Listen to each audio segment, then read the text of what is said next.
இப்போ மைவி3 தான் மைவி3க்கு ஆப் வச்சிருக்கு. ஒட்டுமொத்த மீடியாவில் ஏதாவது ஒரு மீடியா மைவி3 வந்து நல்ல கம்பெனி, இது ஸ்கேம் இல்லை அப்படின்னு சொல்லிடட்டும். யாரா சொல்லுங்கப்பா. நீங்க மைவி3 ஆட்களை விட்டு, இந்த டீம் லீடர்ஸை விட்டு, உங்களுடைய ஐடி டீம்ஸ் எல்லாம் விட்டு, ஓகே, மற்ற எல்லா யூடியூப் சேனல், முக்கியமான யூடியூப் சேனல், மதன் கௌரி கூட இதை பத்தி பேசியிருக்காப்ல. இப்படி எல்லா யூடியூப் சேனலுமே வந்து இதை பத்தி பேசியிருக்கு. 2 நாள்ல இந்த மைவி3 பத்தி பேசியிருக்கு. எல்லா நியூஸ் சேனலும் பேசியிருக்கு.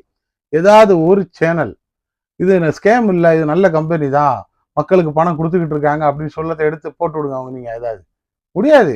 100% ஸ்கேம் அப்படின்னு தான் போடுறாங்க. 100% ஸ்கேம். ஏன்னா நீங்க ஸ்கேம் தான் பண்ணிக்கிட்டு இருக்கீங்க, நீங்க ஃப்ராடு தான் பண்ணிட்டு இருக்கீங்க. 100% அக்மார்க் ஃப்ராடு நீங்க பண்ணிக்கிட்டு இருக்க வேலை அப்படின்னு போட்டிருக்காங்க. இதுக்கு மேல என்ன வேணும்? மொத்தம் 50 லட்சம் பேர் அப்படின்னு நீங்க சொல்றீங்க. ஓகே, இதுல வந்து இப்ப ரீசெண்டா ஒரு 30 லட்சம் பேர் சேர்ந்துருந்தாங்க. நான் உண்மையிலே இந்த 30 லட்சம் பேருக்கு பணம்